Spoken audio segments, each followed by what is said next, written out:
Olá pessoal, então dando continuidade à nossa série de aulas, né, EAD, nossas séries online, por conta dessa pandemia que está ocorrendo, né, hoje será a nossa última aula, né, com assuntos teóricos, porque nas próximas etapas vamos ter a atividade, como eu havia dito, e o relatório. Espero que vocês já tenham começado a fazer, né? E hoje vamos falar sobre violência infantil. Vamos abordar essa temática. Vocês, com certeza, como profissionais de saúde, nos estágios, já se depararam com situações de violência infantil, né? E hoje vamos falar especificamente sobre alguns tipos de violência infantil, certo? Começando com a violência doméstica, né? Quando a gente fala em violência infantil doméstica, é considerado o maltrato infanto-juvenil doméstico, aquele que acontece dentro de casa, né? Tendo como vítimas as crianças e os adolescentes, certo? Geralmente esse tipo de violência é cometido por um responsável, seja um pai, uma mãe, uma avó, um avô, um tio, enfim, aquele que esteja responsável pela criança e pelo adolescente, né? Inclui basicamente 4 tipos de situação, né? Uma situação de dano físico, uma situação de dano emocional ou psíquico, uma situação de negligência ou abandono e a situação de abuso sexual. A gente vai falar especificamente desses 4 tipos de abuso, certo? Quando a gente fala no maltrato físico, acaba sendo o tipo de violência que é mais evidente e acaba sendo mais fácil de ser detectado. Essas lesões elas podem ser provocadas por qualquer motivo, né? Por um desentendimento, por uma discussão, acaba sendo provocada por qualquer motivo, né? Porém, apesar de ser um tipo de violência de fácil detecção, acaba se confundindo com uma lesão acidental, né? Mas o olho de um profissional treinado vai conseguir distinguir uma lesão acidental de uma lesão causada por uma violência, um maltrato físico, certo? É sempre, a gente tem que salientar que sempre quando a gente se depara com qualquer tipo de violência, né, a gente não pode agir isoladamente. A gente tem que agir de uma forma interdisciplinar, de uma forma multiprofissional. Essa situação vai envolver o setor de psicologia, vai envolver o setor de assistência social. Muitas e várias vezes a gente vai precisar agir junto com o setor judiciário, né, para a gente poder estar interferindo nessa situação da melhor forma possível para a criança, né? Quando a gente fala em maltrato emocional, é uma das formas de maltrato mais difíceis de diagnosticar, porque muitas vezes a gente percebe que está acontecendo alguma coisa, mas a criança ou adolescente acaba não falando das situações que está ocorrendo, né? A gente consegue detectar quando ele é associado a outros quadros severos de maltrato, né? A um maltrato físico severo, a um abuso sexual, a gente consegue detectar, né? A intervenção profissional de saúde e do profissional legal, do profissional judiciário, né, deve ocorrer de uma forma cautelosa, né? Entender o que está realmente acontecendo, entender o contexto que aquela criança vive para a gente estar podendo interferir nessas situações, né? Esse tipo de maltrato, né, que é o maltrato emocional, ele é consequência de uma constante hostilidade verbal crônica por parte do adulto, de formas de desprezo, críticas, né? Ou ameaça de abandono e constante bloqueio das iniciativas de interação social da criança. Se a gente percebe que o relacionamento entre esse adulto e essa criança não se faz de uma forma adequada, a gente já deve desconfiar de que está havendo um maltrato emocional, né? De que está havendo uma forma de violência psicológica. Outra forma de violência que a gente constantemente encontra, às vezes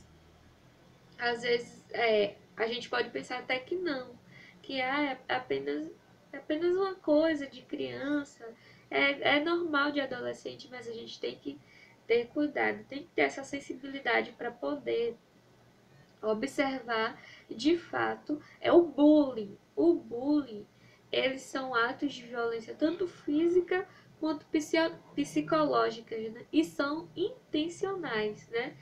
Que é praticada por um indivíduo ou um grupo de indivíduos, né? Com o objetivo de intimidar e agredir outro indivíduo ou um grupo de indivíduos que acaba sendo incapaz de se defender diante daquela situação. O bullying, como toda forma de violência emocional, né, deixa graves consequências a essa criança, esse adolescente, né? E quanto mais cedo for feita a intervenção nesses casos, melhor, maior a chance da criança ser recuperada, de se recuperar dessa situação. Por isso que é muito importante, é de extrema importância que as escolas abordem essa situação, que o sistema de saúde aborde essa situação, que os meios de comunicação abordem essa situação. Porque é uma situação que sim, é muito corriqueira e é uma situação que causa grandes danos à criança e ao adolescente, a ponto de, como a gente vê noticiado em vários meios de comunicação, a gente lê várias matérias de crianças, de adolescentes que se suicidaram por conta, muitas vezes por conta disso, do bullying, né? Outra forma de violência, de situação de violência, de maltrato infantil que a gente encontra muito também é a negligência ou o abandono, né? Quando a gente fala em negligência, é quando o adulto permanece junto a essa criança, né? Um filho, um sobrinho, um neto, né? Privando esse menor, essa criança, né? De uma atenção adequada e necessária, né? Ele tem os meios, o adulto tem os meios para prover essa atenção a essa criança, porém, ele não faz isso.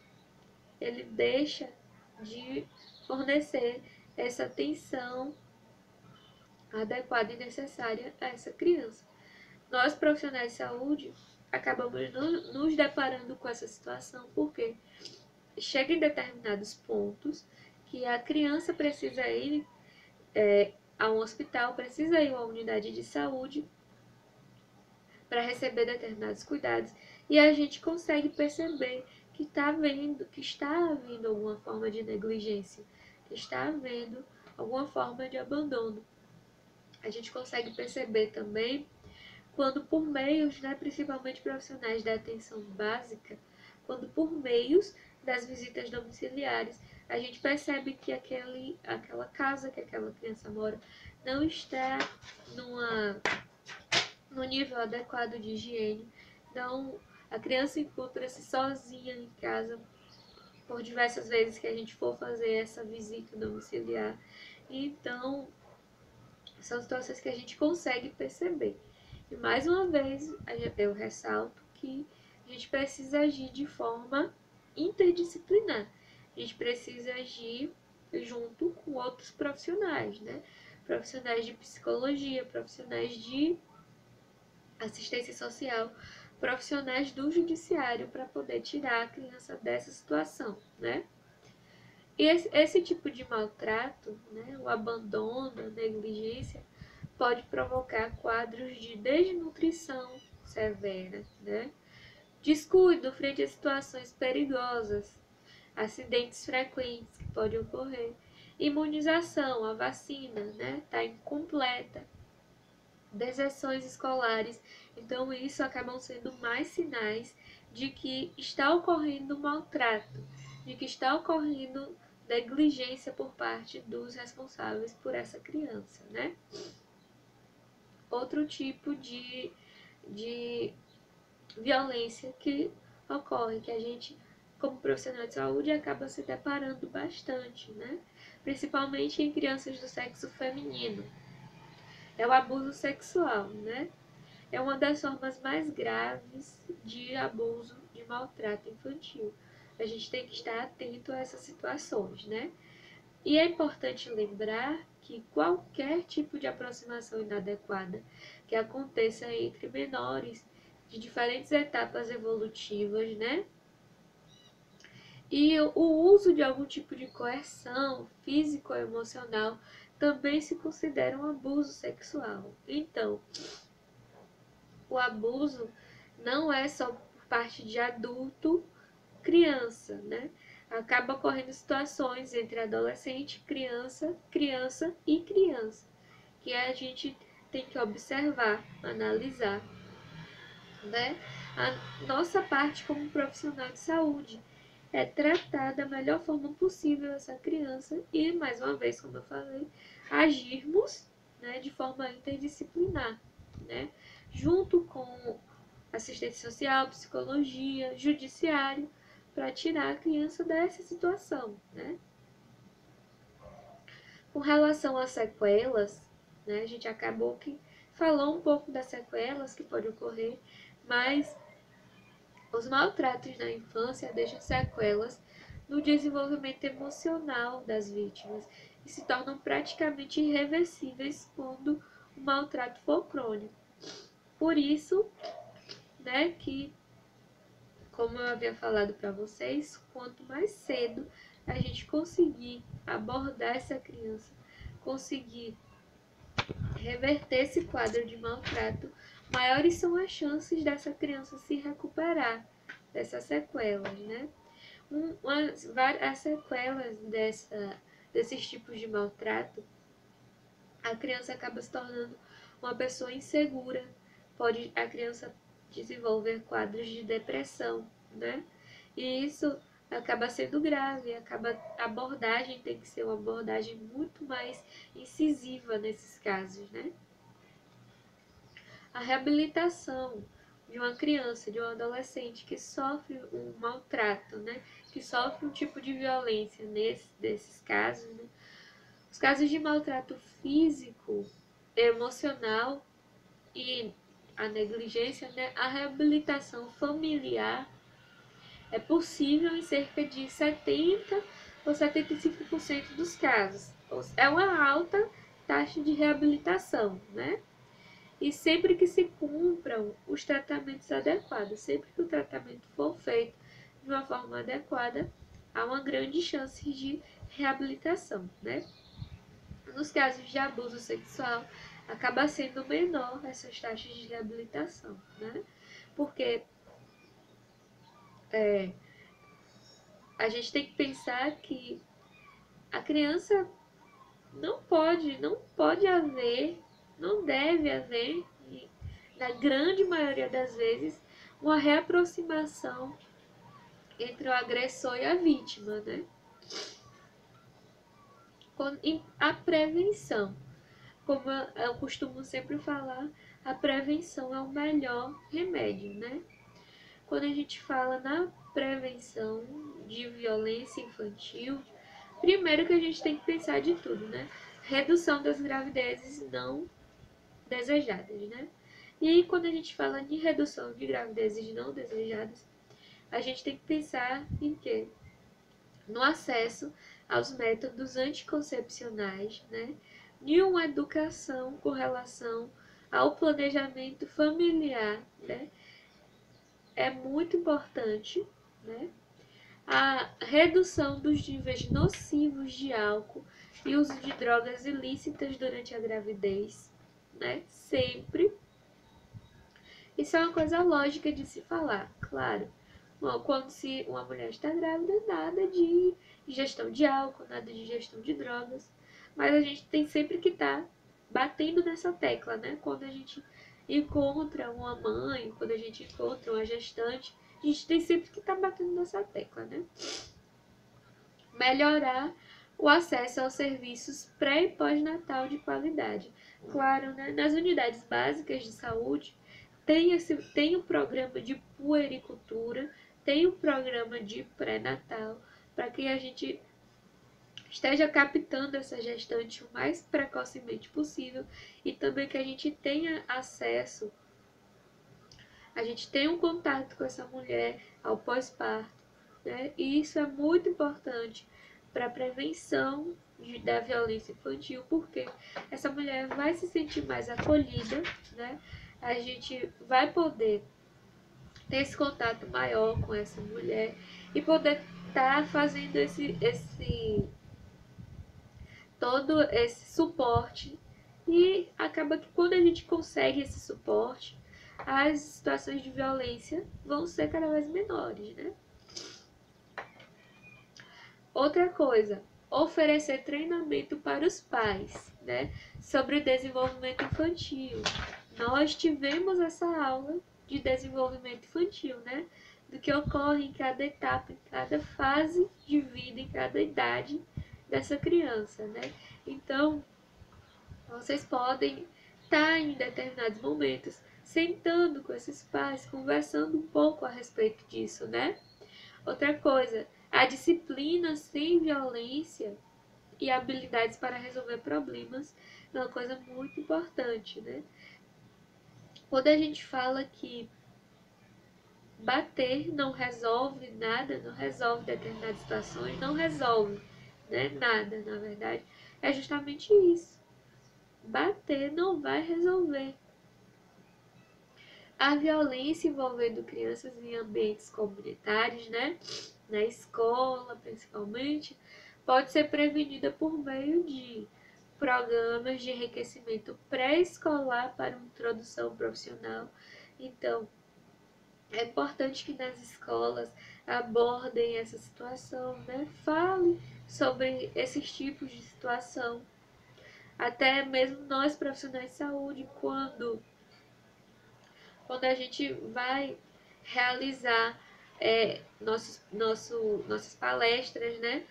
Nossas atividades do programa Saúde na Escola, é importante que a gente aborde essas situações, né? E, mais uma vez, treinamentos de habilidades para a vida, né?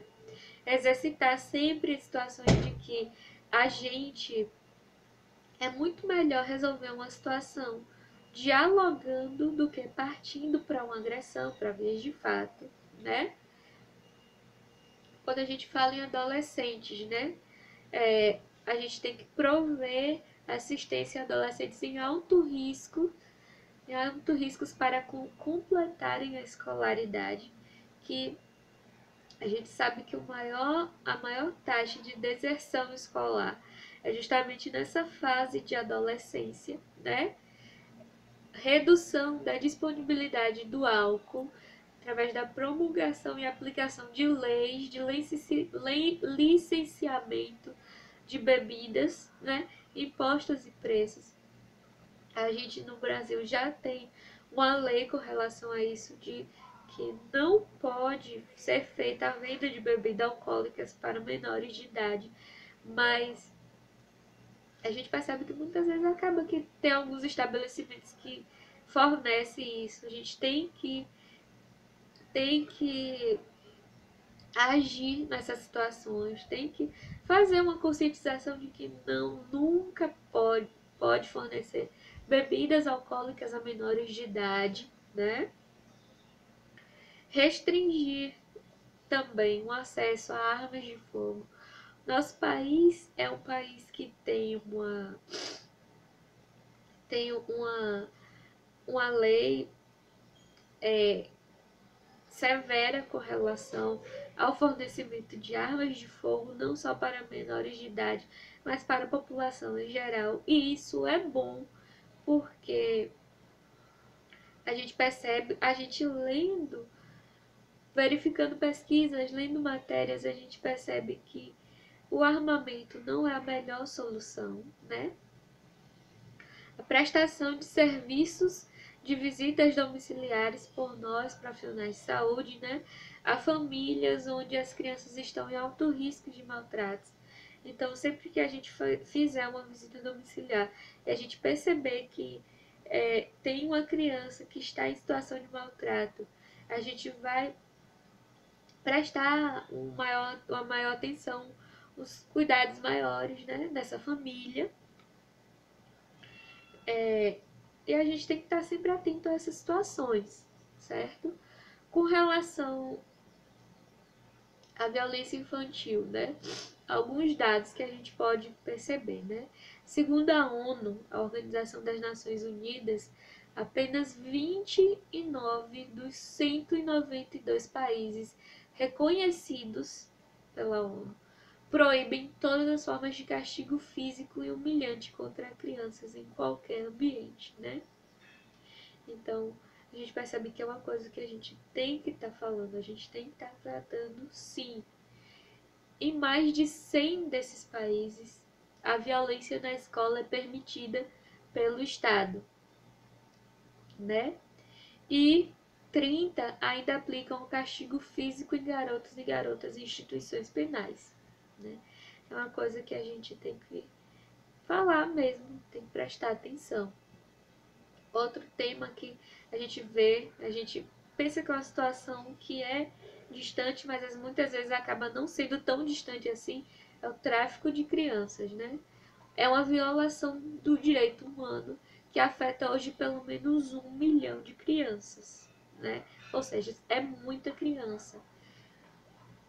Nesse caso, a gente está falando do comércio de crianças que são levadas de seu meio familiar para outros lugares, né? E quando elas são levadas para esses outros lugares, a gente acaba se deparando com situações de escravidão, com situações de a criança acaba sendo morta em algumas situações. E é uma situação que a gente pensa que está tão distante, mas não está tão distante assim. A gente tem que prestar atenção nesses casos. No Brasil, né, existe o sistema de vigilância de violência e acidentes, né, pelo Ministério da Saúde. E é interessante a gente perceber que praticamente 1 em cada 4 casos de violência sexual infantil envolve uma criança de até 1 ano de idade, né? Em 3 a cada 4 casos, a vítima tem até 9 anos. E o número de denúncias de tráfico de crianças e adolescentes no Brasil aumentou 86% entre 2012 e 2013, né? Ou seja, a gente pode estar utilizando desse sistema para a gente poder ter acesso a esses dados. E também para a gente poder ter mais informações de como está agindo nesses casos, né? A violência infantil, a criança e o adolescente, ele tem direito de proteção à vida e à saúde, né?